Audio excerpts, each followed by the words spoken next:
offered to do it in our time zone. So thank you very much, Kerry, much appreciated. And supporting her is Daria.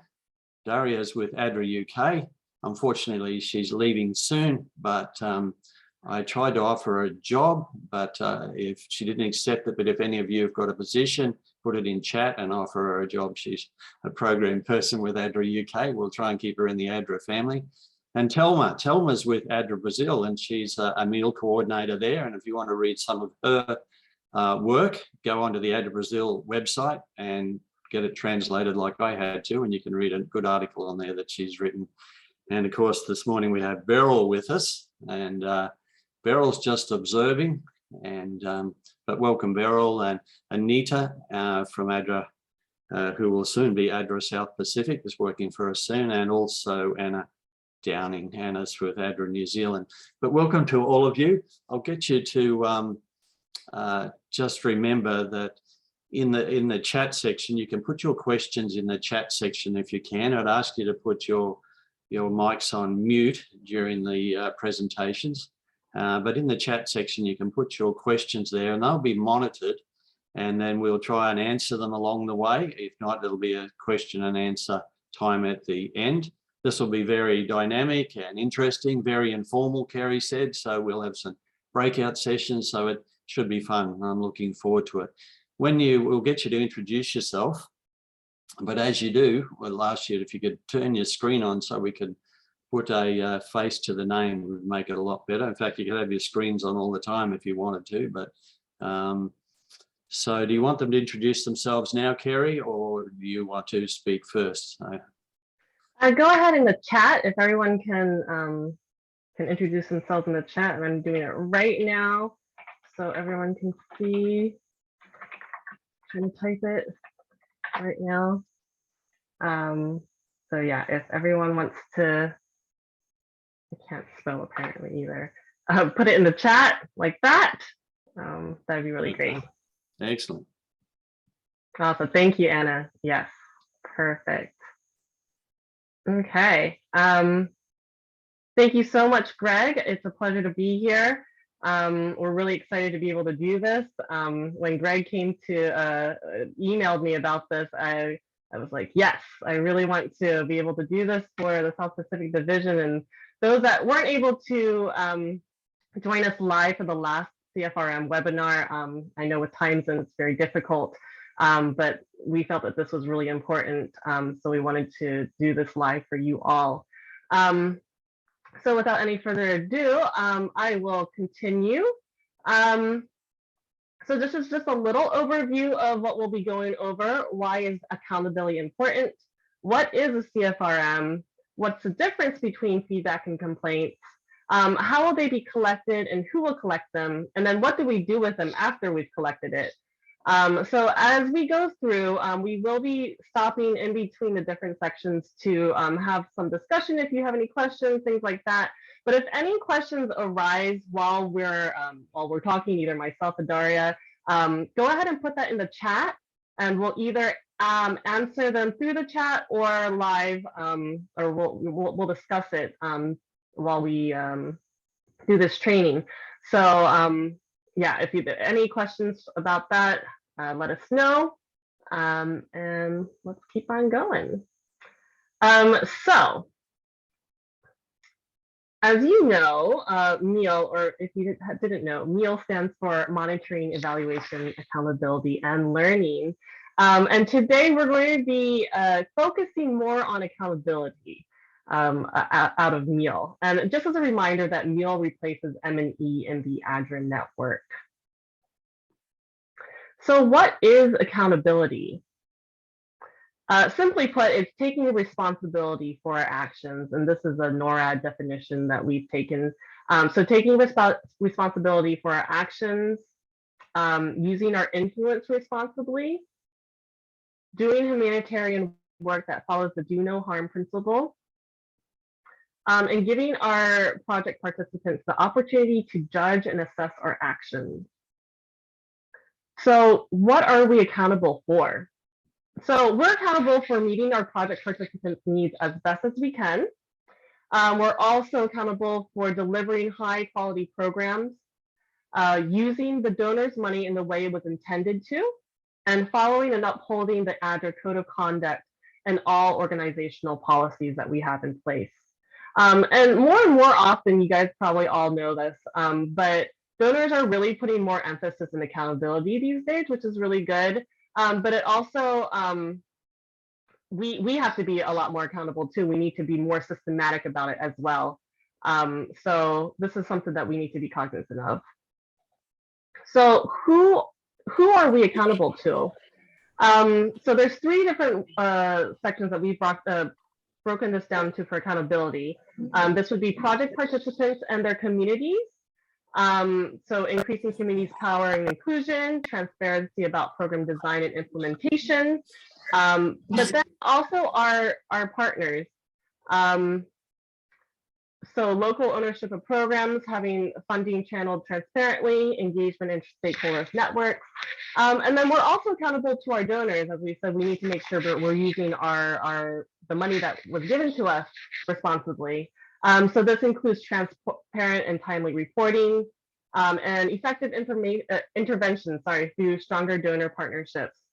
So these are the 3 sections that we are accountable to. But today we're going to be focusing mainly on the first one, which is our project participants and their communities.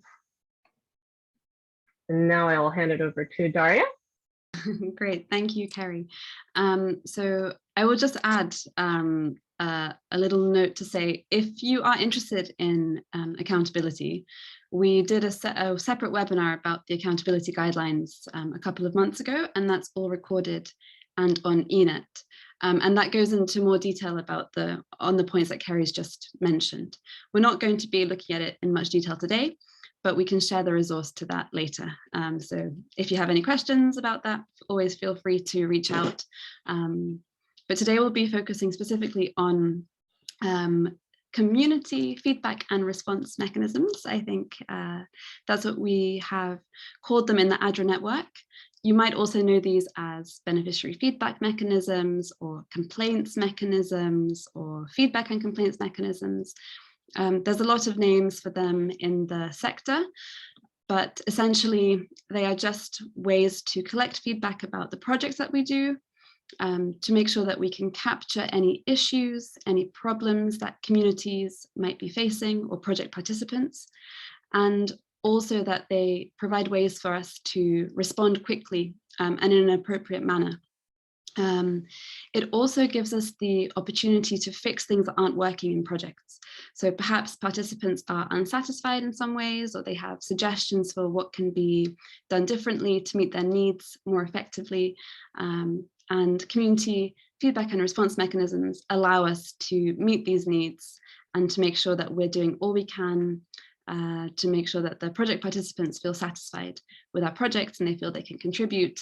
And as Carrie mentioned earlier, that we're really doing no harm in the programming that we do.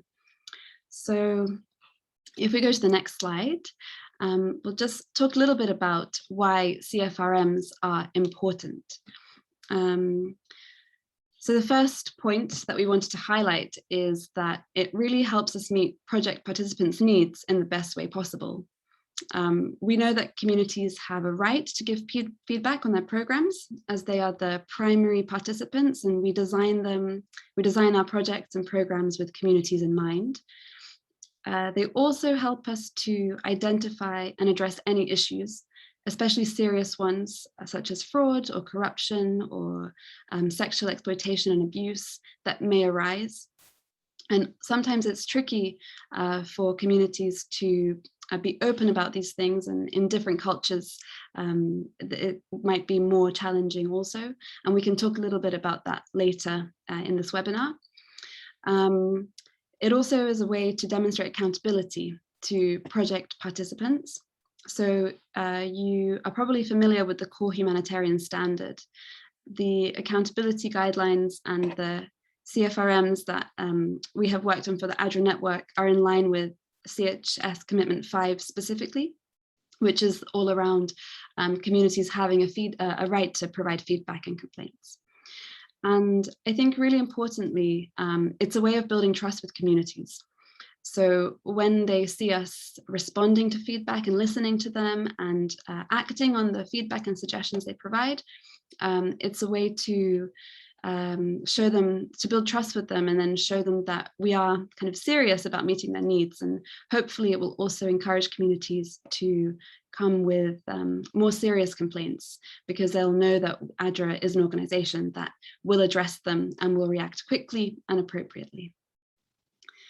And then if we go to the next slide, this is just a visual representation of the previous slide. So it might be, this one I think is a bit nicer to look at. So, but it's a way, essentially, CFRMs are a way to empower the stakeholders in our programs, to increase transparency, trust, and confidence, to improve our programs, to enable early warnings. So if we know that something might be happening, CFRMs are a really good way to get that information, and also to kind of continue that communication cycle with communities and project participants. It's also a way to support the monitoring and evaluation of our programs, to really know how communities feel about them. They enhance participation, and finally, they ensure safeguarding and protection. And we have Beryl here, and I'm sure she's spoken about that a lot in the webinars that she's done as well. But we want to make sure also to highlight that these two processes are integrated. So they don't have to be parallel processes. We really want to integrate the work that we're doing on this with the work that we do in safeguarding and protection. Okay, so if you have any questions, as Kerry mentioned earlier, please feel free to write them in the chat. Let me just have a quick look. No questions at the moment, but at any point, feel free to write questions in the chat about anything that we say. So Kerry, I think it's over to you. Yes, so now we have a short poll, just a 2-question poll that we want you guys to answer. So I'm going to launch it right now. So you should see that pop up on your screen for those of you who are on your computers or your phones or anything. So the first question says, does your office or project currently have a CFR in place? The answer choices are yes, no, working on it, and come to think of it, I'm not sure if we do or not. And then the second question is, have you ever been involved in setting up a CFRM before? And this could be with ADRA or with a different organization, anything like that. Yes, no, maybe, not sure. So go ahead and take a few for a minute or two to answer that. Okay, only 7 of you have answered, and there's 26 of us, so maybe like 20. Let's see if we can get it up to 20 people answering this. And I can see your answers live, so this is really interesting to me.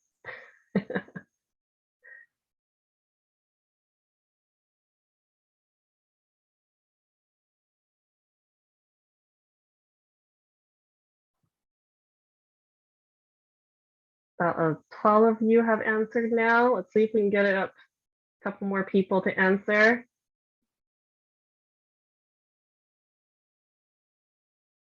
And then I will show you guys the poll results too at the end of this.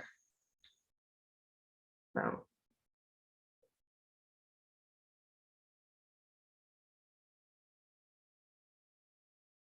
Almost there, guys. One more person answer. We have 19. Could do it. One more person answer. No? Okay. That is fine.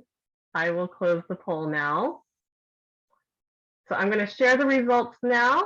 You guys should be able to see that on your screen. So the first question was, does your office or project currently have a CFRM in place? About half of you answered, come to think of it, I'm not sure, which is very interesting. About 26% of you said yes, and a few of you answered no or working on it. Very interesting. And then for the second one, have you ever been involved in setting up a CFRM before? And it's pretty split, yes and no. So that's really good to know that some of you have been involved with a feedback complaint mechanism or a community feedback response mechanism, and some of you haven't, and that's okay. And that's what we're here for. So hopefully those of you that have set one up, maybe you'll learn something new, or just refresh your memory. And those that haven't, we have a lot of resources here for you as we go through the training. So very excited about that. Okay, I'm going to stop sharing that. Let's see, and then we're going to continue on. Let's see. Okay, so now we're going to get into feedback versus complaints. And as I've talked to a lot of other offices and things like that, there's always a lot of confusion over what is feedback, what are complaints, what is the difference between the two of them. Sometimes we use it interchangeably. I know I've used it interchangeably before, but should I be doing that? I don't know. So let's just, in the chat, or if you want to unmute yourself, that's fine. Let me know if you think you know what the difference is between feedback or complaints, or if you just know the definition for one or the other, anything. So if you want to put in the chat, or if you want to come off mute, that's fine too. If you guys want to let us know, first of all, either if you think you know the difference between feedback and complaints, or maybe you're not sure, and we can be open and vulnerable to each other today. And that's fine. Or if you think you know the definition, if you want to put that in the chat or come off mute, that's fine. So go ahead and do that. Anyone brave enough? And if you don't know, it's fine. I had to learn this too.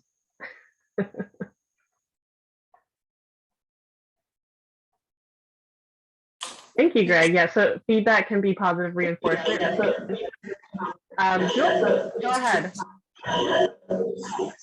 Oh, hi, Carrie. Hi, Carrie. Oh, I think there's a little bit of feedback. Does someone else have their computer on? It's a bit very echo. There's a bit too much echo on our side. If you want to put it in the chat, that's fine too. Yeah. Hi, Carrie. Can you hear? Yes, that sounds great. Yeah. Well, I think, our feedback is always very good. It's always positive because it shows you how to keep going forward.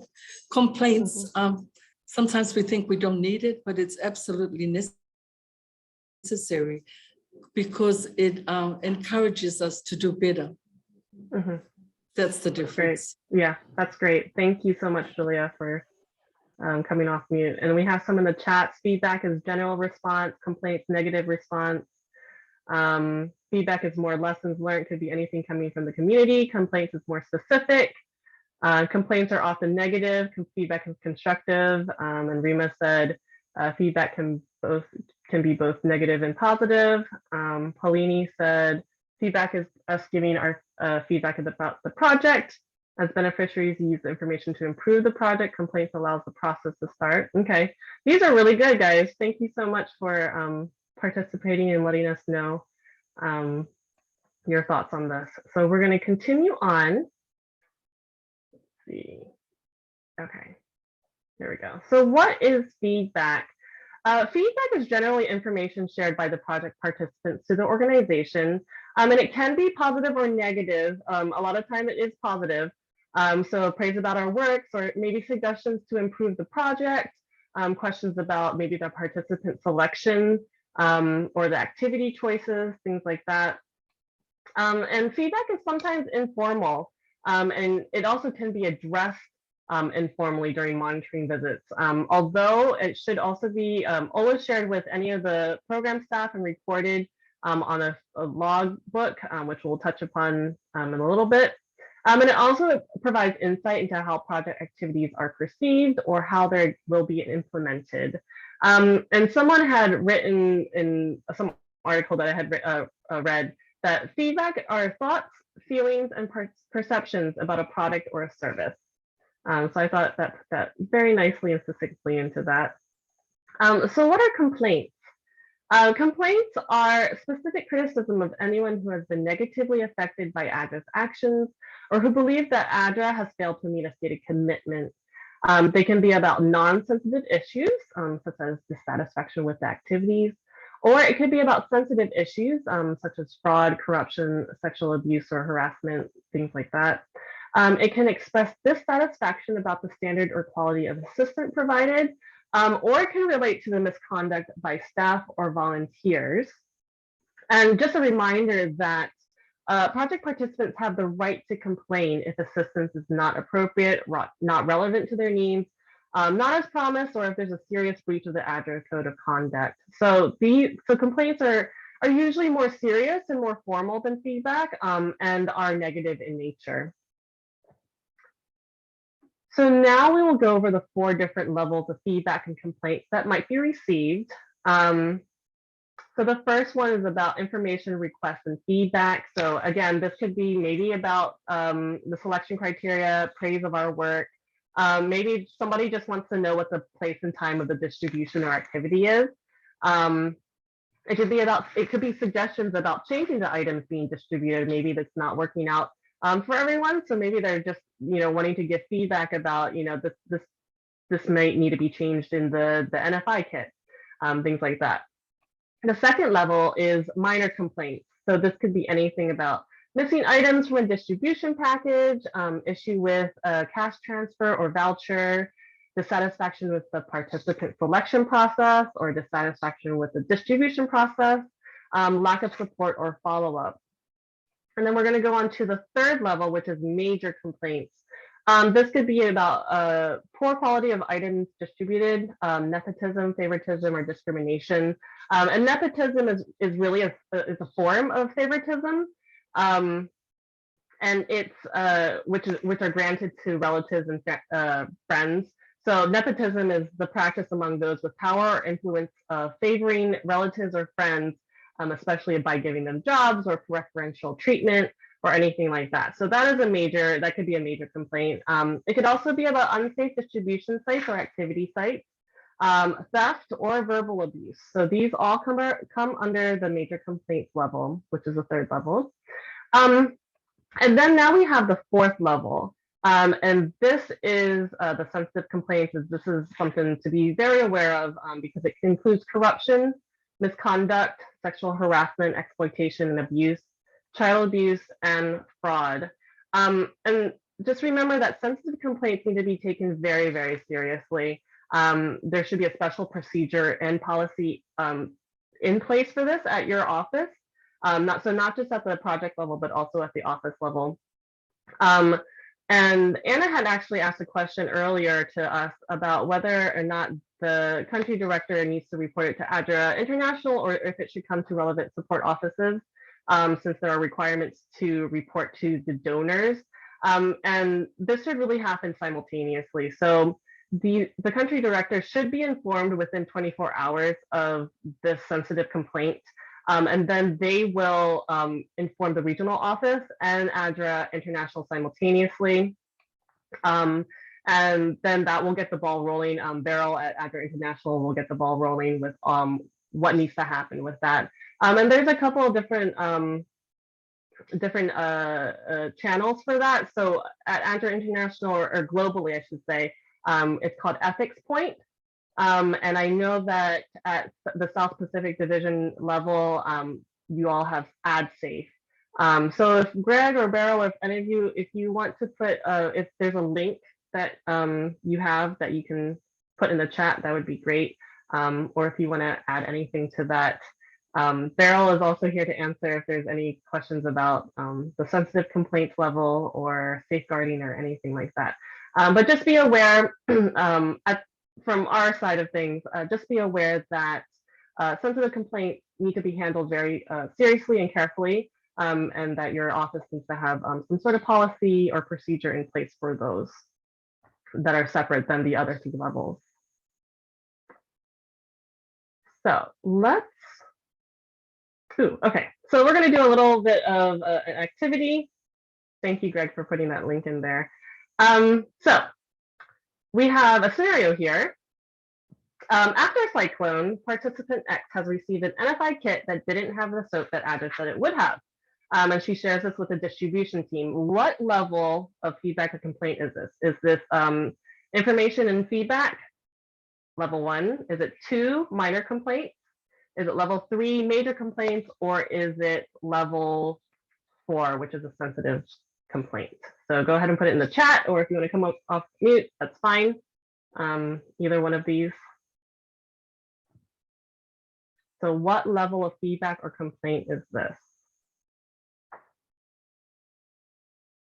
Okay, we have someone that says level 2, level 1. Okay, level 2.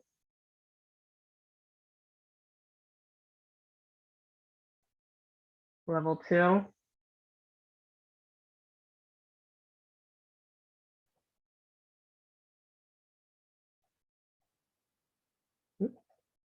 Yeah, so looking back at here, missing items from a distribution package, that would be a minor complaint, which is a level 2. Very good. So the second one, participant Y has received her cash card to buy food for their family through the Cash and Livelihood Support Program from ADRA. She's very thankful for the assistance and lets the field worker know. Which level of feedback or complaint would this be?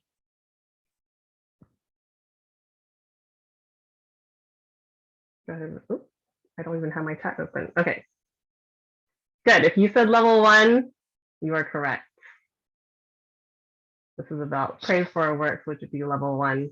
I always joke on these webinars that when I used to go to the country offices in person, I would always bring a huge bag of chocolate, and the people who would get the answer right, I would give out chocolate. So whoever got it right, just imagine me giving you chocolate right now. Okay, and we have one more scenario. Participant Z does not meet the farmer group criteria to participate in the Sustainable Livelihoods Water and Sanitation Project, but somehow ended up in the group trainings anyway. Someone later found out that their brother works for ADRA and added them to the participant list unbeknownst to the staff. So what level of feedback or complaint would this be?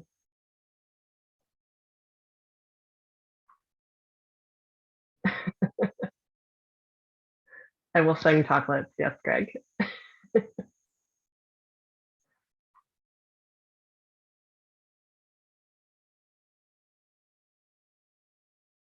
Yes, everyone answering. If you answered level 3, throwing some chocolates to you guys. Yeah, so this would be what I was talking about earlier, nepotism. So favoring a relative or close friend or a friend in general in a project or distribution that they shouldn't be in. So very good. Thank you so much for participating in this. And we're going to move on. Oh, actually, before we move on, does anyone have any questions about anything that we already covered right now about the different levels of feedback or complaints or anything like that? Any questions? And if you think of a question later on, just go ahead and put it in the chat and we can always answer it later too. But if no one has any questions right now, we will continue on with Daria. Great, thank you, Carrie. Okay, so now we're going to look a little bit at how do we collect feedback and complaints? What are some of the ways that we can get project participants and communities to tell us how we're doing? So we have a list here of a few channels. So as Carrie mentioned earlier, we can divide them into informal channels and formal channels. Sorry, I don't know why I can't say that word. So informal feedback can be collected just in conversation with project staff or possibly other stakeholders who are involved. Usually it's something that comes up in conversation but isn't necessarily shared in a formal, structured way. You could be talking to somebody about another thing and then suddenly they say, well, actually, I wasn't really happy with what was in my distribution kit, just on the side. As Carrie said earlier, it's still good to record all these things. But so in our informal feedback channels, we've listed face-to-face conversations, any non-project specific community meetings, and possibly regular monitoring visits. So if you're going to monitor for something else, communities might talk to you and just it might come up in conversation. And then in terms of the more formal channels, we have suggestion boxes, community committees, which are usually set up in projects. We have phone hotlines or sometimes an SMS system. Some projects might set up. Sometimes there are help desks, radios, focus group discussions. And one thing we don't have on this diagram, but is increasingly becoming more popular, is social media. So sometimes Facebook, Facebook Messenger, sometimes WhatsApp, all of these channels can be used for communities to send feedback more systematically. It would be really great, actually, if you could write in the chat if you have experience of using any of these channels to collect feedback or complaints, or if you've, even if it's not systematic collection, if you've had any experience of receiving feedback through any of these channels, it would be great to hear that. So if you could pop that in the chat. And as it says here, the most important thing is to make sure that the channels are confidential, so that beneficiaries and communities can feel confident that we will not share their data with other people, and they can come to us, and that we're trustworthy, and we will listen to them and make sure that their feedback and complaints are treated appropriately and handled appropriately. So as it says here, just remember to uphold data protection regulations, and these will be different. I don't know what the specific rules are in the South Pacific Division. I know there are in Europe, they're very strict, and in the US, I think they're also quite strict. So that's just something to bear in mind. Great. Yeah, as Carrie said, it would be great to just let us know what channels you're familiar with. Also, if there are any that work or that don't work. I've heard suggestion boxes, even though they seem to be one of the most common ones, they are also one of the least effective providing feedback. And I think the research that people have done on different CFRMs shows that sometimes community meetings can be the most effective. And that's kind of that way as well of building trust with communities. So this slide here just shows the different things to consider when you are thinking about designing and setting up your CFRM. So thinking about how to make it really inclusive and to make sure that all the different members of the community or all the project participants can provide feedback and have equal access to the channel. So we want to be aware of participants' needs, especially those with additional vulnerabilities.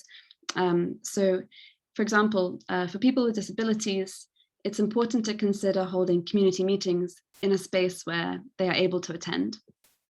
So if we go down the list, go down the left column, when it comes to literacy, thinking about communities who might not be as literate, and also if the program includes children as participants, how do they communicate their feedback? Then also thinking about socioeconomic status and whether some groups might have additional challenges because they might have a lower socioeconomic status to access a CFRM. Thinking about timings, so arranging community meetings or drop-in sessions when most people can attend.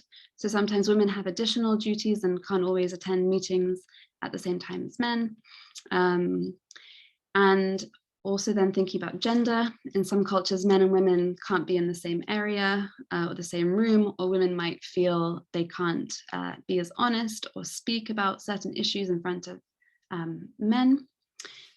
So also having provisions for that. Then also thinking about technology. So if you're using Facebook or WhatsApp or radio, does everybody have mobile phones or a way to access, or computers, a way to access those things? In terms of location, making sure it's accessible, making sure that if project participants have to travel a certain distance, that they're not doing so at times when it might put them at higher risk or in danger.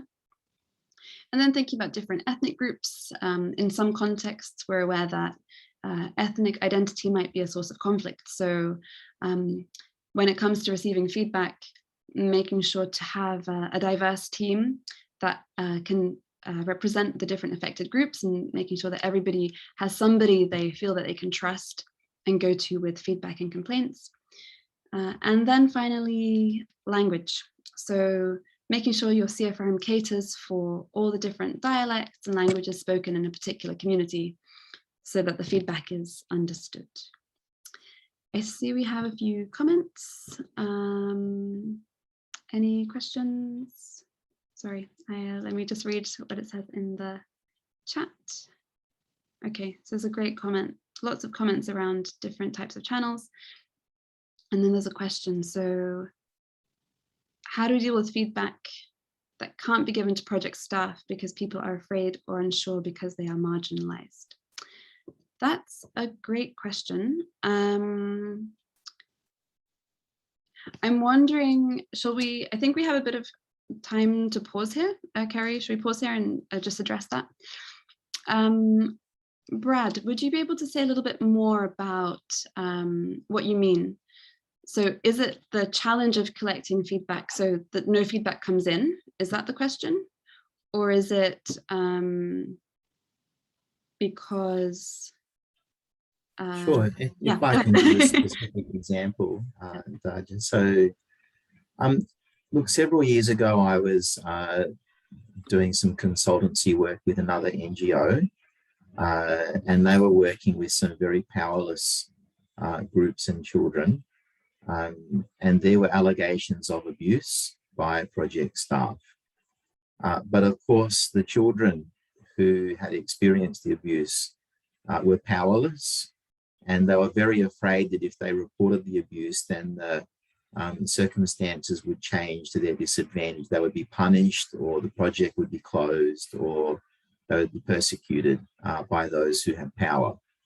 And so they were able to share with me some of those things because I came in as an outsider, but they could never have shared those things with the organization's own staff. So I guess that's it's the power sensitivity. And you know, sometimes because we are insiders, we actually can't ask for honesty because it can't be given. Yes, no, thank you for raising that. That's a really good question, and I think probably Beryl will be able to answer that in more detail than I can. I know she's on this call, but I think what you mentioned is key. Maybe having, so for one thing that we try to do at ADRA UK is in our project evaluations, when we do baselines or midterms or end lines, we always try and include some kind of community or CFRM assessment as part of that. So when the consultant comes in, we always include that in the TOR, the terms of reference for the evaluation. So as you say, having somebody who's an outsider, maybe people, but project participants might want to speak to them more. Obviously, it's not the ideal because we want to be collecting feedback throughout the project. And in some ways, I think this will just take a lot of time. I think the whole, the sector as a whole is struggling with this challenge. I think it's something that's very deep-rooted, and it's going to take time to build that trust and get to a point where communities feel happy providing feedback, because we do understand there are power dynamics, but I don't really have a concrete answer. I don't know if anybody else wants to share. Beryl, do you want to jump in really quick about the anonymous, is it called ethics point now? Yeah, go ahead. Yeah, so I think the key thing is that there are a variety of points where people can be able to provide feedback. And one, I mean, it's difficult in some countries because of resources, a lack of resources available, but anonymous or whistleblower avenues are a really great way to add to all the different other types of ways of receiving feedback. So at ADRA International, we have Ethics Point, which is a system that you can leave anonymous complaints through, and it goes through to the GC, and then the GC sends it to ADRA International, and then we deal with it once we receive it. But of course, even in saying that, there is a certain level of understanding that needs to take place for someone to even complete ethics point, because they're going to need to be able to be literate and be able to read English. So that is actually an issue that we have seen, although there is also a phone number that's connected to ethics point as well. But again, that's like a US phone number. So I think if possible, and if resources allow, to look into other anonymous avenues that you can set up in country that people can be able to use. So if they don't feel comfortable speaking to staff, that, yeah, you can still receive feedback, and people are trained, who's receiving those complaints and those reports are trained to be able to know what to do and how to respond to those complaints, particularly because we're talking about sensitive complaints here. So, yeah. Thanks, Beryl. That's great. I think another thing, just to add to that, I know in some contexts, joint complaints mechanisms work very well. So depending on where it is, I know sometimes, for example, the UN and other agencies run kind of a joint complaints mechanism. I think this tends to be more in kind of humanitarian crises that are maybe more protracted. But I know then you can just report to anyone. It doesn't matter if you're a beneficiary of that program or a participant in that program, but if there's other agencies working in your area, you can still report to them. So that might be something else to consider as well and look into. Oh wow, we have a lot of questions coming in, which is great. That's great. Yeah, Greg, that's an excellent question, and I was actually going to address that. That's a very difficult challenge, I think, around how do minors give feedback if they are afraid of consequences from project staff or even their parents.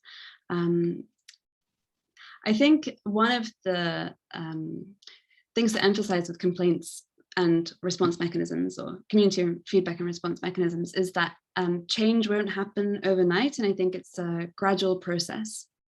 So any work we do to strengthen these mechanisms will hopefully help us improve and get to a place where communities see that they can give feedback and complain with no reprisals, and that we do take things seriously, and that we are really there to address their needs and to help them achieve, their well-being. So I don't know if anybody has any other kind of more direct answers to that question around how can minors give feedback. Please write them in the chat, or please do share. But I think that's a challenge that everybody is looking to kind of address in the sector. And I think it's something, what you were saying, Daria, too, is about making sure our staff are trained, that they are okay with the fact that, they're going to get feedback and complaints. And it's not, directed at them, but it's something as a whole, as a project that we should be receiving, because it will make our project better. It'll make it will help improve our project, and that's what we need to emphasize too. I know some other organizations, and I haven't really seen this in ADRA as much, but I'm sure there's instances, but providing child-friendly spaces. If you are working in a project that deals mainly with children, having child-friendly spaces or things like that, so that they feel comfortable giving the feedback. And as I think someone had mentioned too, asking the children how they feel comfortable giving feedback. Maybe there is an adult that they feel comfortable sharing these things with, and so you need to identify that person, that okay, they're the ones that you will go to if you have any feedback or complaints or things like that. But yeah, it's something that needs to be explored more, especially in ADRA and things like that. I have also, sorry, just to add, I have seen some child-friendly feedback and complaints forms from other organizations as well. So it's mainly in like pictorial form, where like there's a smiley face and the child has to say something that made them happy, and then a sad face, something that made them not happy. So there are some child-focused organizations do have those kinds of resources as well. Great, thanks, Beryl.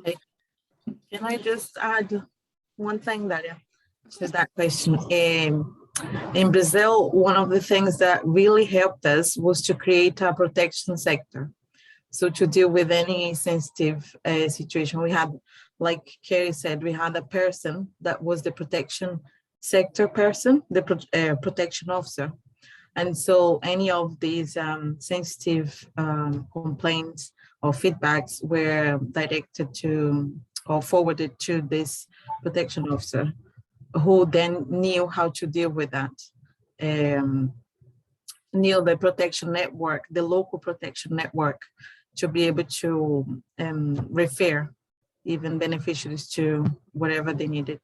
So, and this was a new thing in Brazil. We didn't have that. Great, thank you, Talma. That's really helpful. And I know also I've seen other organizations that set up like child protection working groups as well, for kind of learning and exchange to see how we can strengthen that, collaborate and try and make this easier and safer for children. There were a couple of other questions that I would just quickly want to address. So Julia asked, how do we ensure security and safeguarding of confidential feedback? Which I think is a great question. I have to say we had a slide here about response, but we took it out because we didn't want to go and make things too complicated. But essentially, I will say it depends on your channel. So making sure that only the people who need to have access to the channel. I'll talk a little bit about in a second about who is there to collect feedback and complaints and who should be collecting feedback. But to make sure it's confidential, limit the number of people who can see that feedback. And especially when it comes to sensitive issues, make sure that really they are only shared on a need to know basis.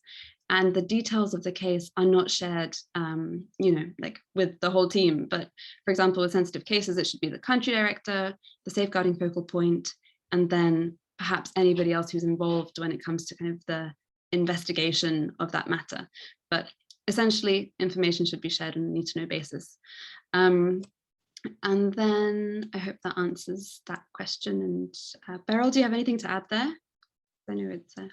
Okay, thanks.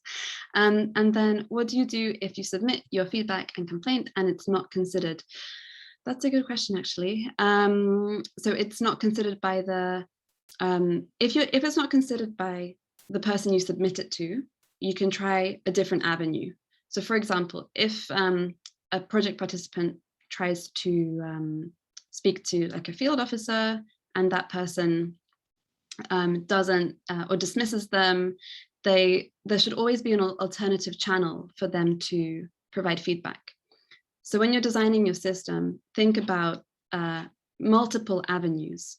So perhaps there's a help desk, perhaps there's also a hotline number, and perhaps there is, I don't know, a community meeting. So hopefully by having multiple channels, it will be considered.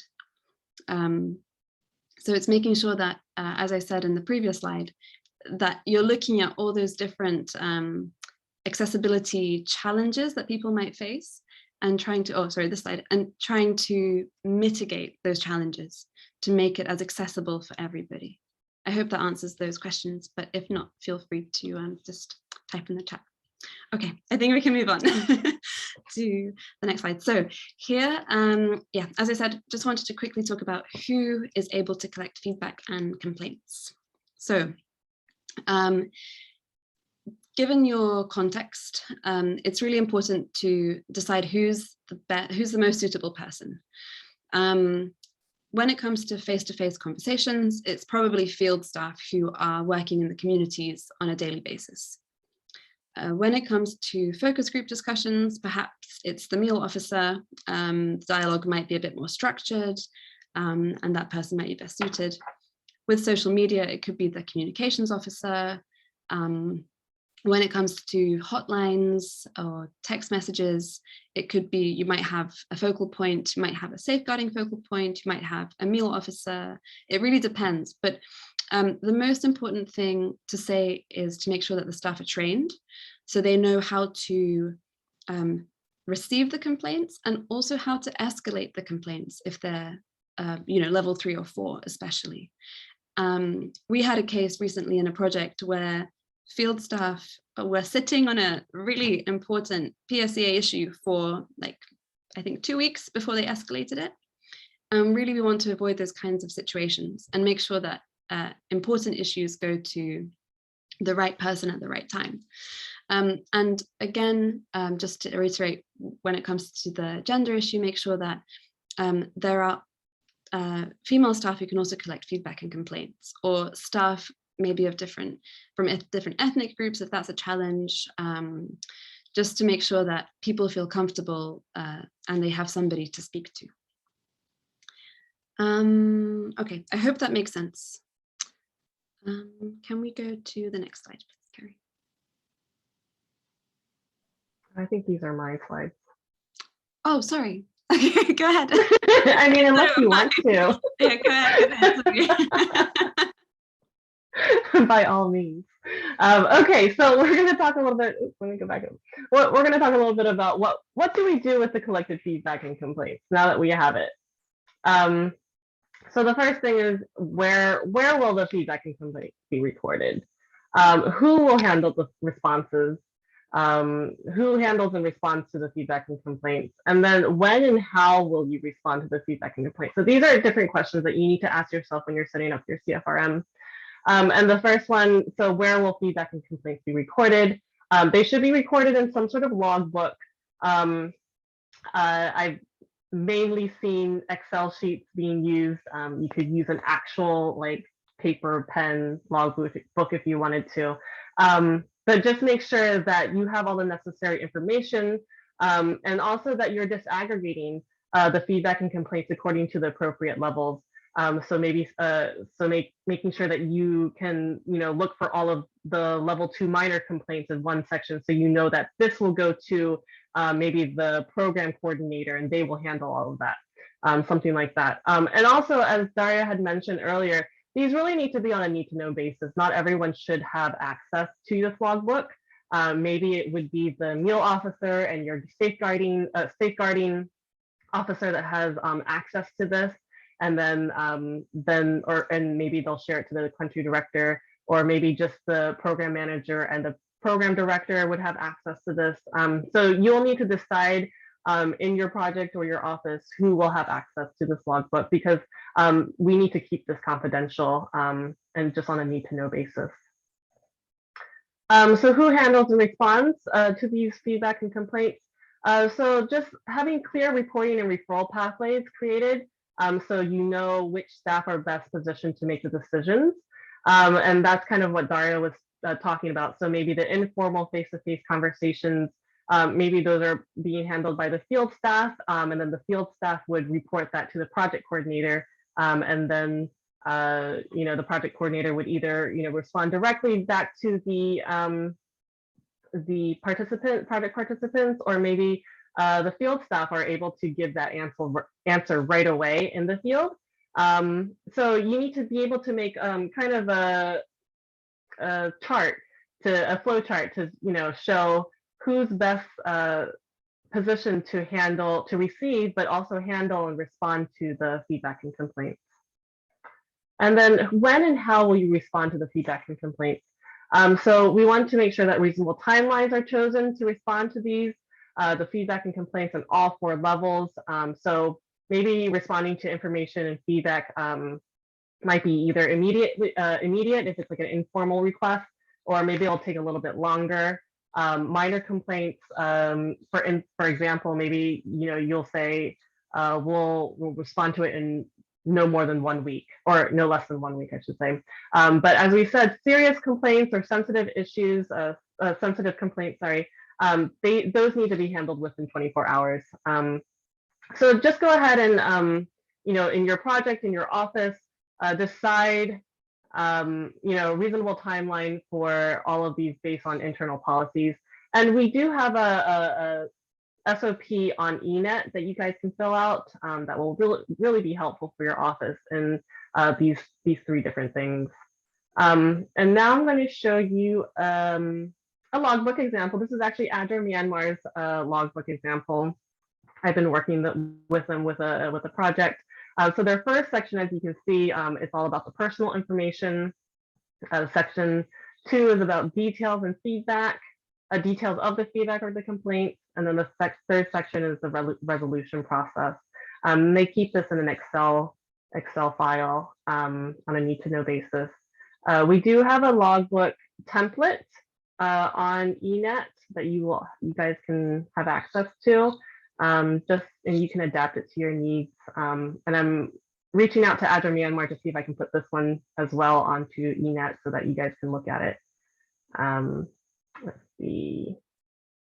Okay, so we're going to keep on going. There's no questions at the moment. Okay, so closing the loop. This is really important, just to ensure that we respond to and take action as necessary. So, as I think it was Anna that was saying, what if our feedback and complaints are, what if the feedback and complaints aren't responded to? So this is something that we need to be trained in as staff, that we always respond to the feedback or complaints, because this is how we continue to build trust with the communities, and to show them that we are taking the feedback and complaints very seriously.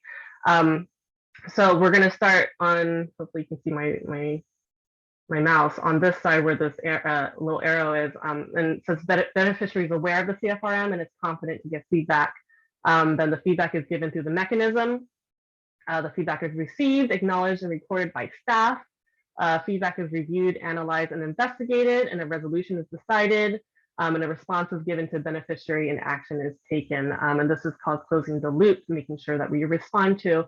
And even if it's something like praise about our work, we should also still acknowledge that, say thank you, we received that, or we thank you for, that you're enjoying this, something very simple, but just making sure that we acknowledge and respond to the feedback or the complaints.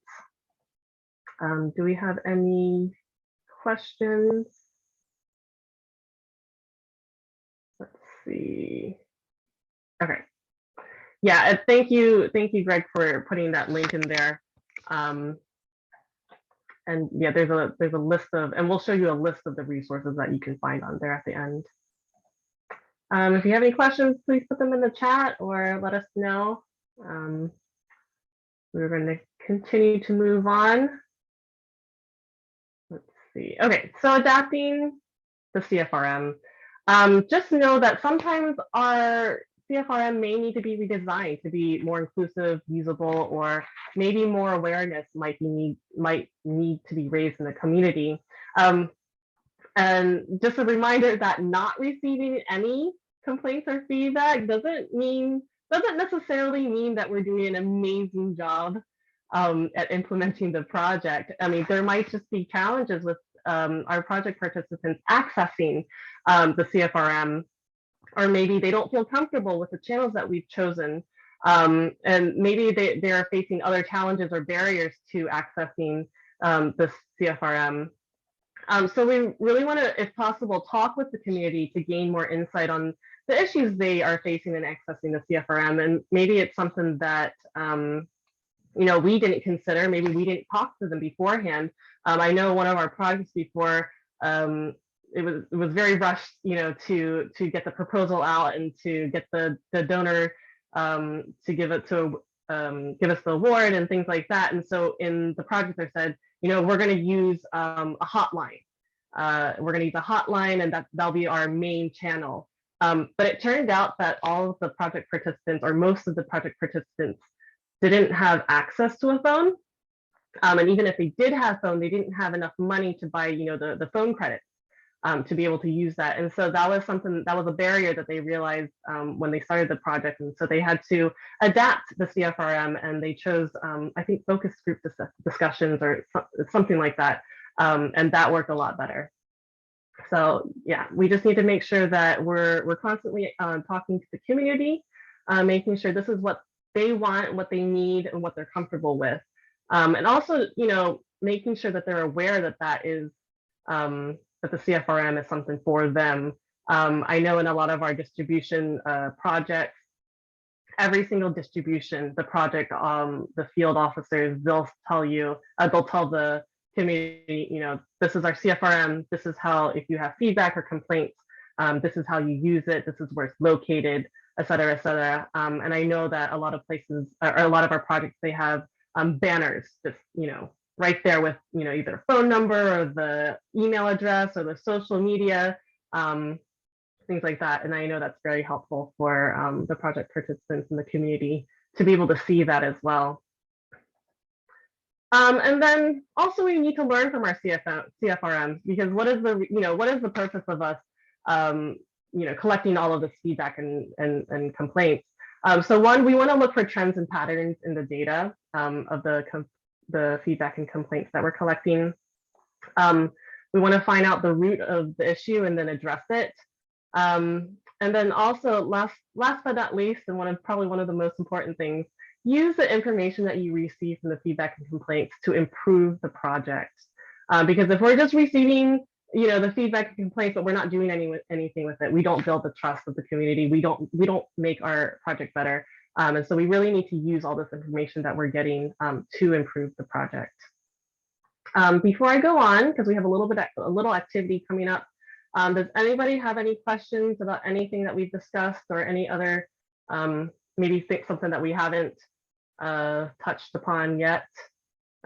Please go ahead and put it in the chat, or unmute. Go ahead, Daria. Can I just say something? I was just thinking, actually, Carrie, as you were speaking, one thing, sometimes I think we look at kind of feedback and complaints maybe as a little bit negative, as if, maybe we're doing something wrong, or we see it as a criticism, but really that's not the case. And even donors, well, I don't know the context with AusAid or DFAT, I'm not sure what it's called, and but here in the UK, and I think increasingly kind of across the sector, donors are really encouraging projects and programs to collect feedback and to report, and they don't see it as a negative thing. They really encourage it, and they really want us to learn from it. So if there's any apprehension about collecting feedback or complaints because it's seen as a criticism, I would just say see it as a positive and see it as a way to learn, because that's kind of what we are here for. So just wanted to add that. Exactly. Yeah, no, that's a very, very good thing, Daria, because even for me, if someone gives me complaints about something, I feel terrible about it. But we have to remember that this is supposed to help our projects. This is not directly directing it at us necessarily, but it's just to improve and help our projects. And this is something that I know some staff might have issues with, and we'll just have to have more training and things like that. And we can't see it as something always negative, but it's just to help us improve our projects. And then also what you were saying about our donors. I know for USAID, this is we have to submit a lot of accountability documents to them. They want to see it. We have to have a CFRM. If not, then things will happen. Thelma, do you have anything you want to say about a USAID project with CFRMs and accountability? Oh, yes. Yeah, we do have to submit our logs every month, so we do have to collect. It's not an option. Just the way we do it, we are free to choose the tools and the tools that we use to collect the feedbacks and the complaints, but everything has to be submitted. So yeah. But one thing that we've noticed is we work with the Venezuelan population, the Venezuelan migrants coming into the north of Brazil in the border. And they really use WhatsApp a lot because they want to be in touch with their families. So this has been the main tool. We use WhatsApp a lot through messages, audio messages, they send videos, they really use it. So it makes our life easier. But at the same time, we use the PDMs as well, focus group discussions, when we have the end line as well, baseline. So that's how we collect. Yeah. And the standard is pretty high with USAID funded projects. Yeah. Thank you so much, Thelma, for that insight. Yeah, and I don't know if someone wants to talk about MSAT, about their donor requirements, but I know increasingly across the sector, we're being required to have not only accountability policies, but also a CFRM in place. And that's the trend that it's going to. So it's just really good practice for all of our offices to have it. And also, just to touch really quickly, it's also part of our accrediting and licensing, what is it called? AAL, I think. We're required to have, accountability guidelines and policies and CFRMs in place. We also have a lot of resources. I know this is a lot of information that we're throwing at you right now, especially if you're new to this. But we do have a lot of resources that we'll go through in a little bit.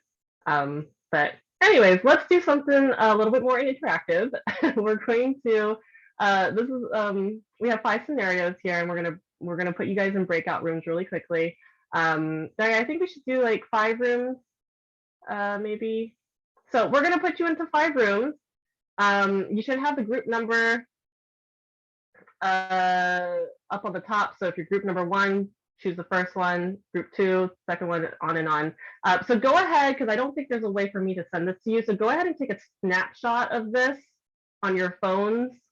Hopefully you're on your computers and you can take a snapshot of this with your phones, or maybe screenshot it on your computers, either way. So we're gonna give you about 10 minutes to discuss this. And then we'll come back and discuss it as well. So when you get into your breakout rooms, introduce yourselves really quickly to each other. And then I want you to discuss the scenario. They're all different scenarios. And then when we come back, make sure you appoint someone to be your spokesperson. And then when we come back, we'll discuss it a little bit more. Okay, so let me... Carrie, just a quick note, our Samoa team, I believe they've got like 14 people in the room. So we may want to make them their own group just so that they're not trying to interact online and in person. Okay. Maybe we can, there's an option to let participants choose room. I don't know if we should do it this way or if we should assign manually or automatically. It'd be easier to assign manually. Manually, okay. Yeah. So I apologize, guys, that we have not done this beforehand. Anna, can you tell me which one is the one you were talking? Correct me if I'm wrong, ADRA Samoa, but Cassandra, I believe, and Julia are both in Samoa, but I think they're in the same room. And then there's like another 14 people, or 14 total, I should say. Okay, so Julia and then Cassandra. Okay. Cassandra. Okay, so you want me to put them in the same room? Yeah, is that okay, Cassandra? Yeah, that's totally fine. Does that work for you guys? Hi, other staff who are also logged in, but they're in the same room. So if you want us all to be, in one group, if that helps. So Akape, Palitau, and Kenawe and Unasa. So that we are all in the same room, but we just logged onto our different devices. Okay. Okay, I'm trying to figure out what the best, maybe we should just do this automatically, let it be assigned automatically. And then if you are in a group, let me just put it this way. If you're in a group that you know everyone already because they're from your office and you want to be put in a different room, come back out, leave the breakout room, come back to me, and I will assign you to a different room. Okay, so there are going to be 5 rooms. If yours says group room 1, you'll take the first one. Room 2 will take the second one, and so on and so forth. Okay. 1 second, Zolo raised a hand. Oh yes, go ahead, Zolo. Zolo, can you hear us? I'm sorry. It was suddenly. Oh, okay. Did you have a question, or do you just? No. I don't have a question. Okay. No worries. Okay, I'm going to open all the rooms right now. We're gonna see if this works. If it doesn't, oh well, it'll be fine. Okay, ready, set, go. Okay, all the rooms are. You've been invited to join the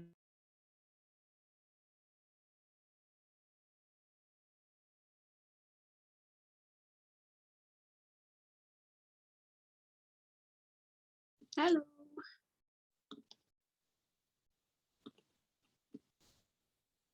Hi, everyone. Hi. Hello. How are you? Hi. How are you? Should we do some quick introductions? Can you all hear me? Yes. Okay. Yes. Great. Should we do a quick Good round morning, everyone. just for a couple of minutes or 30 seconds?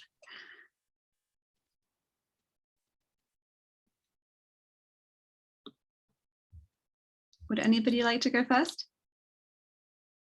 Just say your name and then which office you're from. That would be great.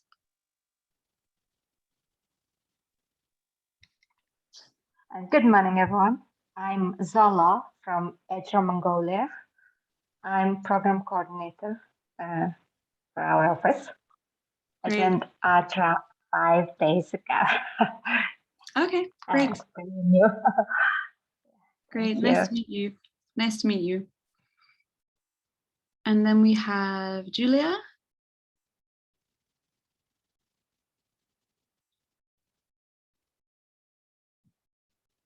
Julia, can you hear us?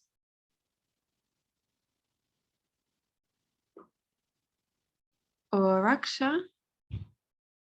Hi everyone, I'm from ADRA Fiji and I'm in finance.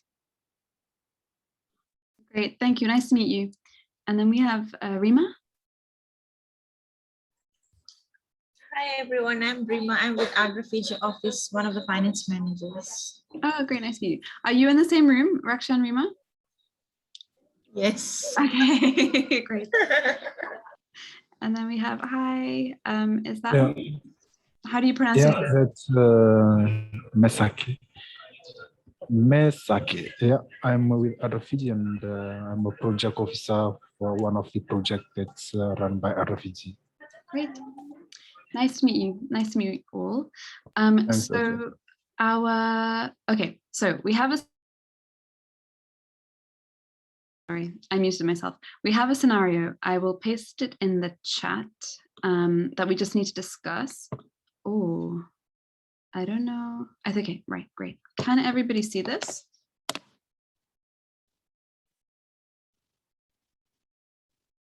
So it says, a complaint is received from a project participant through social media about the NFI kits not being adequate. What are the first steps you should take?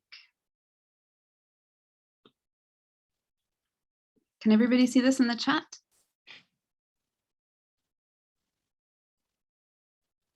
You can just like do a thumbs up or something. Hi, Darja. I'm sorry, but I'm Bola, but I'm using Julia's laptop. I think the first thing that you need to do is to record the complaint before you actually go into another step. Okay, great. And can I ask you to expand on that a little bit? Where would you record the complaint? I think you should, for each office, we should have a logbook where we log all the complaints before we actually move on to the next step. Okay, perfect. Great. Thank you. Any other thoughts? Zolo, I saw you put your hand up briefly.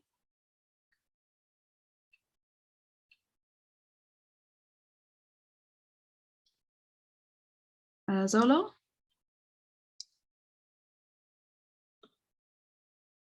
Or anybody else? Any other thoughts on what are the first steps you should take? So we log the complaint, and then what would you do?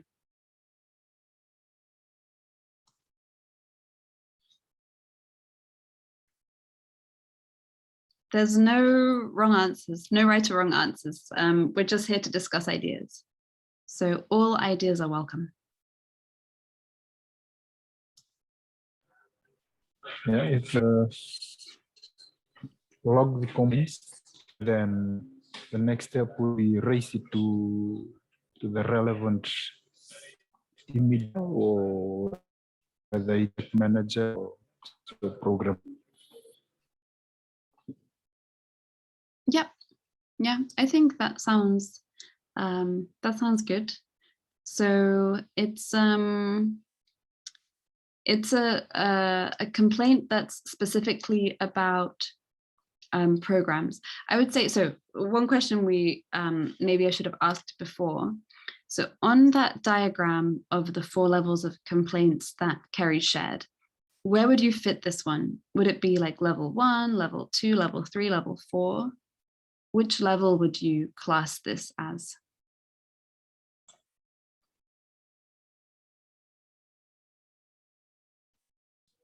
I think probably level 2. Level 2, okay. So not that serious, essentially.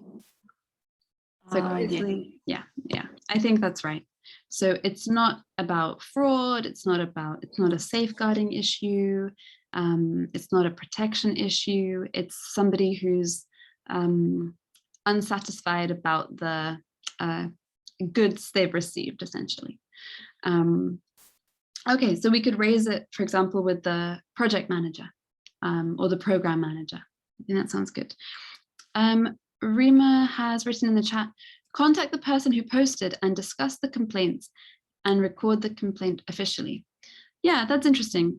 So if the person is, if it's not an anonymous complaint, which I assume if it's through social media, there's an identity behind the person. Yeah, it's possible to ask them for more information and ask them why they were unsatisfied. That's true. That's a good approach. Okay, anything else?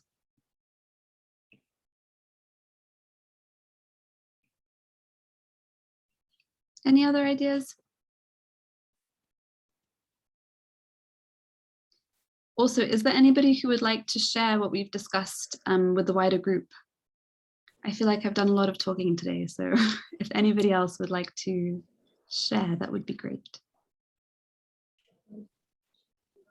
I think the most important part is the recording of the complaint. I mean, logging the complaint, because you have to get all the details that you need.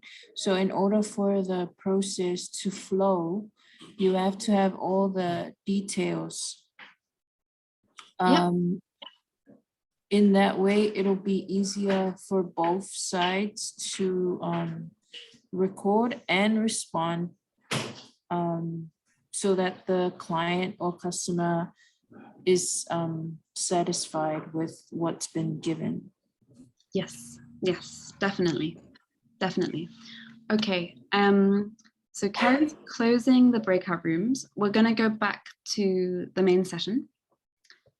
So if anybody would like to be the spokesperson when we come to discuss, please feel free. I think we'll give it to Solo because we've done most of the work and the talking. Solo, are you happy with that? Okay. Yeah. Before going to wider group, I think you should.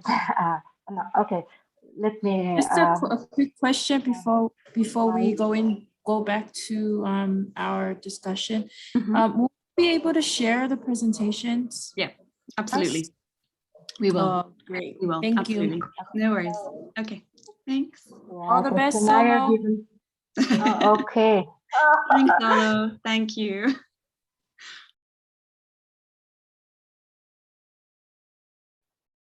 Okay, welcome back, everyone.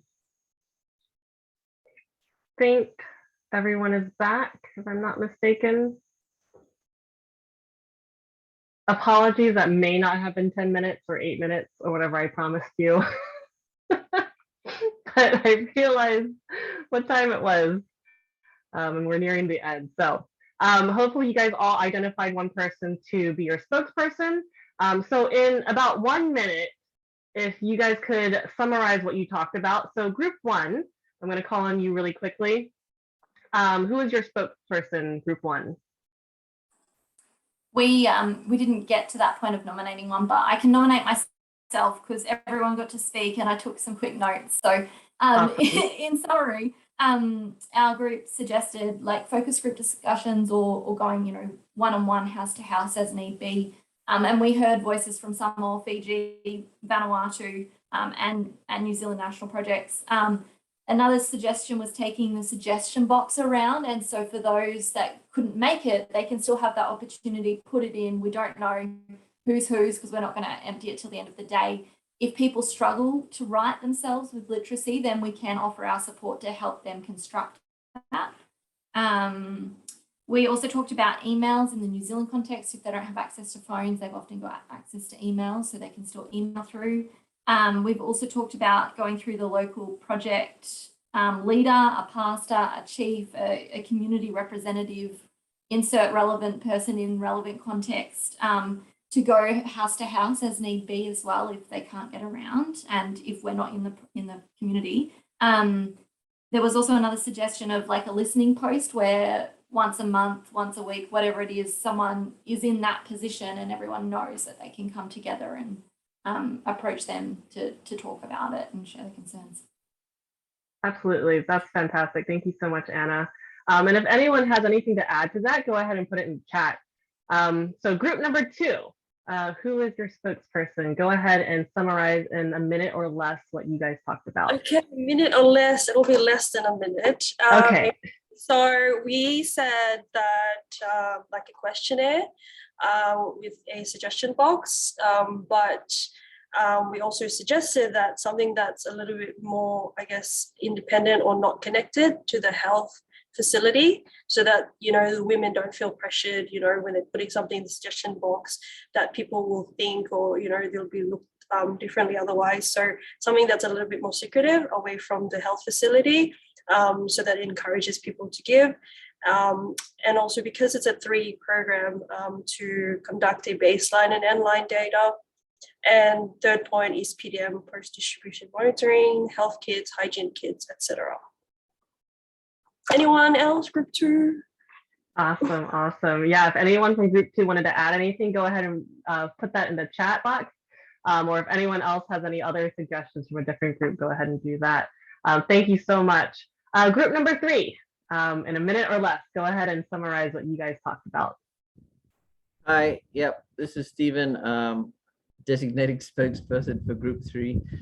For us, we when we looked at it, we discussed the scenario situation here, and all of us, we came up with the conclusion that at the beginning of the project, all staff should be well trained in what the project is about and how beneficiaries are selected, so that no matter who of your project staff people are in the community, if the community asks a question like this, they should be easy to or be able to respond to them. So there could be issues at play here. Maybe the government has selected areas for us to work in, or we've done needs assessment of the area and determined where the beneficiaries are. But normally when it comes to beneficiary selection, we try and work specifically within each of the communities, and everybody is a beneficiary to some degree. I think that's basically it. At the beginning of the project, then you have a project startup meeting with the community, and you explain how and why and what and all the rest. And maybe that person was not at that meeting, and so you can also tell them to talk to other people in the community who were at the meeting, just in case they don't want to believe it from us, the horse's mouth or whatever. But I think that's basically the summary. Good awareness, good education for both staff and the community at the start to stop any confusions as the project progresses. Over. Absolutely. Thank you so much. And if anyone has any additional comments on that one, go ahead and throw that into the chat box as well. Okay, group number 4. Go ahead and let us know what you guys talked about. Okay, it's Zala from group number 4. Zala from Mongolia. So what we have discussed in our case,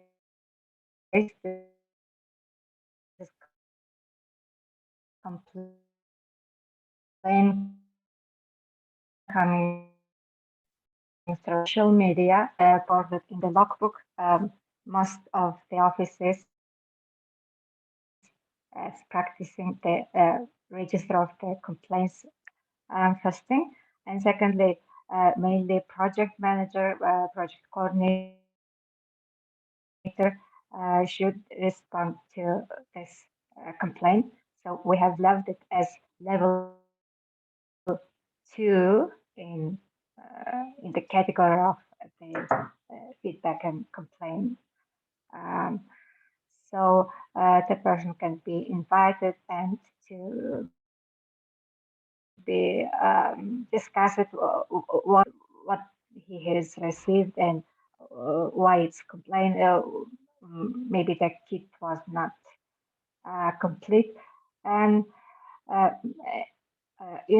since the comment is through social media, we should be very the same channel in a comment box and whatever there. Yeah. Great, thank you so much. You broke up just a little bit there. So if someone wants to go ahead and add to that in the chat box, that would be really great. But thank you so much. Really appreciate that. And now for group 5, last but not least, if someone from group 5 can summarize what you guys I'm hearing a little bit of feedback. Carrie, our group 5, we unfortunately weren't able to make it to question number 5, so I might pass it on to another team. Okay, no, that's totally fine. I know I didn't give you guys had the hardest one anyway. So let's actually discuss this. So let's read it out. A complaint is received from an anonymous source that while an ADRA field staff member was stationed in Village X for 3 months, he was up late at night with a young female from the village. Whilst the staff member has now moved on to work in another village, there are now rumors that he may have gotten the girl pregnant. What do you do? So this is definitely something that's more sensitive. So in the chat, or if you want to unmute yourself to give something very succinct, what you should do in this situation, go ahead. We have a little bit of time for that. So, and if you are from group 5, go ahead and speak up, or go ahead and write something in the chat, your thoughts on the scenario. So Anna says, needs to be escalated ASAP. Absolutely. Who should we escalate it to? Obviously the relevant people in the reporting mechanism, or the feedback thing, but country director, obviously. If you've got a safeguarding focal person, probably that person as well. But then that would, I would suggest, go to the likes of Beryl, ADRA International, to follow through due process. It's not me at a project level's responsibility to do that, and it's a need to know. I don't need to know that because it is highly confidential and highly sensitive. Absolutely. Yeah, you're right. And if anyone else wants to add into the chat too. But yeah, this is also a case where even in the beginning of the project, when we have volunteers and staff members that come onto our project, they need to know the ADRA code of conduct from up front. And we should have a training on that, so then they can't say, oh, I didn't know. And Dama just said, yeah, because it's a rumor, it needs to be investigated. And this is something I know our safeguarding office likes to say, if it's a rumor, don't investigate it yourself. This is not your job to investigate it, but it needs to be escalated to the appropriate people in the reporting pathway. And this is why it's also important to have a reporting pathway so that you know exactly who you should and shouldn't tell this rumor to. And as Thelma said, it needs to be investigated. And as Anna said, ASAP, as soon as possible. We don't want it to continue running as a rumor, and then it gets out of hand after that. So yeah, definitely escalate it to the appropriate person as soon as possible. And because it's a rumor, it needs to be investigated immediately. So thank you so much. We're almost to the end. I know we're a little bit over time now, but if you're still with us, thank you. And we just have a few more slides to go over. So I'm going to hand it back to Daria. Thanks, Kerry. Yes, we'll try and be quick. So, this is just to reiterate some of the points that we have touched on earlier in the presentation. So just around how to make sure that your CFRM is as inclusive as it can be. The first point is around staff ownership. So an effective CFRM begins with staff buy-in and making sure that the relevant people are involved and feel some kind of ownership over the mechanism. Field staff, accountability officers, MEAL officers, it's really crucial to involve them in the design because they'll be the ones who spend most time talking to communities and listening to the feedback and collecting it. So it's also important that they are comfortable with the system and they understand how it can be most effective in the work that they do as well. The second point is just to make sure that all the relevant stakeholders understand the purpose of your CFRM and also the remit. So we can't have every single community concern. Obviously there are, communities and communities might have challenges resolving issues kind of between themselves, but if it's not related to the project, it's not necessarily our role to hear those kinds of complaints. So at the beginning, it's very important to establish what is going to be the scope of your CFRM and what kind of complaints will you deal with. And then also make sure that your communities and your project participants are aware of that as well, so they know what to come to you with. So remember to speak to vulnerable groups, including women, children, people with disabilities. Just remember the slide that we talked about with all the different kind of levels and different factors to consider when building accessible CFRMs. And as we said earlier, it's really important for communities to know that they have the right to provide feedback and complain, and that they are comfortable with the channels that you're providing.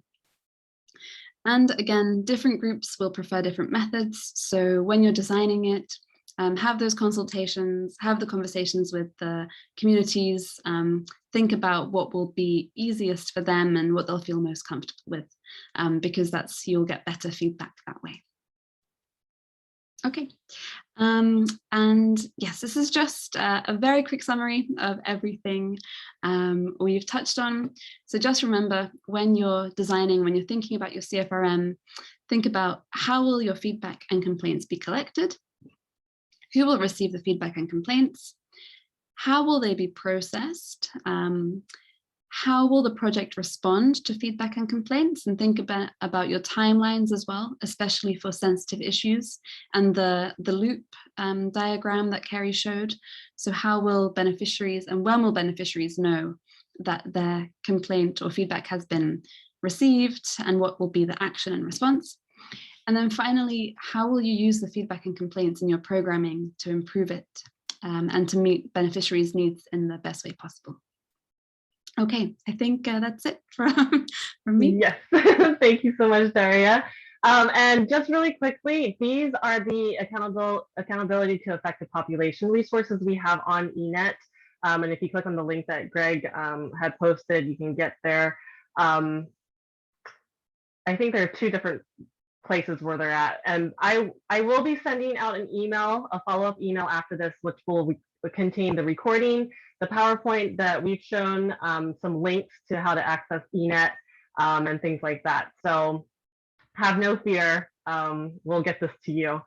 So the AAP resources on eNet include the webinar recording that we had last year. It includes the guidelines, the assessment matrix, the SOP for the assessment matrix, and also an action plan template that you guys can use. And then we also, so Daria and I and the MEAL TLL, we developed a CFRM guide. And this really went over the steps of developing a CFRM. So the planning stages, designing, implementing and managing, learning and adapting. And it contains a lot more information than what we've already gone through. I know we kind of threw a lot of information at you just now. And actually this, and I was telling this to Greg and Anna, but this training is actually 2 to 3 hours long in and of itself. and we've tried to cram a lot of things into an hour and a half, so I apologize. So if you have any more questions about, certain things, or if you can't remember, it is probably in this guide. And if not, obviously we are here to answer any questions that you may have. Please feel free to email us. We have Daria for another 2 weeks. So if you have any questions for her, please feel free to reach out, but reach out sooner than later. But you can also reach out to me and Anna as well. So also on ENET, we have the CFRM guide, we have the SOP, the feedback log template, PowerPoint, the webinar that we held last year. And I think there's a couple of PowerPoint actually. So not just the one that we did in the last webinar, but there's also a 2-part series of PowerPoint that we developed that goes through the guide and accountability and things like that. So I think we have maybe 1 or 2 minutes for question and answer. So if anyone has anything, a burning question, please let us know right now. If not, as I said, you can reach us through email.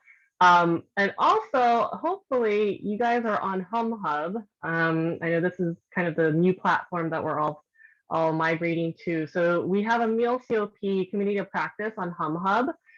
You can join through humhub.adra.cloud, and we are on the MEAL COP, I guess it's called a hub, that you guys can join. If you have any questions for the network, please feel free to put it there, post it there. We have to remember that we are part of a really large network, and if you haven't done it at the office that you're at, maybe someone else in our network has. And so we just really need to use each other as, we are our greatest resource, basically. So please feel free to reach out on HumHub, on the MEAL community of practice. The MEAL TLL does host this space. So we'll be there to answer any questions that you may have. Feel free to reach out to myself or Daria, Thelma, Anna, anyone on here. And yes, I will be sending out the PowerPoint slides in the follow-up email. So Anita and Thelma, and I think someone else has been jotting down the questions and answers to this, and we'll be putting this into a document so that you guys can see that as well. So lots of resources coming your way. Hopefully we can get it into you all by this week, but if not, by this month. Sorry, a lot of things are going on, but we're going to try to get it to you this week. But have no fear, we will send everything out to you all. So yeah, if anyone has any questions, let us know. I know we're a bit over time already, so you guys can email us, go on HumHub. Thank you so much to Daria for staying up late to do this presentation. I know it's really late there. It was getting kind of late here. You can see it's pretty dark back here with me. Thank you so much to Greg, Anna, Anita, for asking us to do this, because I know sometimes the time zones is not the right ones for you all when we do it at ADRA International. So I'm really, really happy that we could do this, that we could spend some time with you all. Thank you so much for your questions, everything like that. So without further ado, that will conclude our webinar. And yeah, if you have any questions, we're here for you guys. We want to answer them. So thank you. Thanks, Kerry. Thanks, Daria, and Thelma as well, and everybody for joining. This has been really good. We look forward to getting those resources. One question I did ask you just between you and me, Kerry, was that sometimes we may fumble a little bit when we get out to communities. Oh, we forgot to say this, we forgot to say this about CFRM.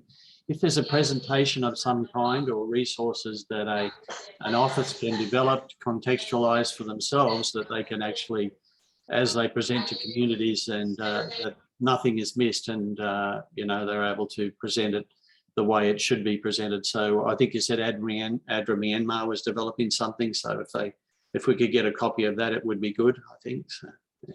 Because sometimes we'd even have to do it in a different language.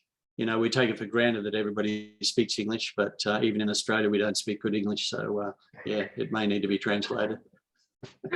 Yes, no, that's a really great plan. Thank you so much for bringing it up, Greg.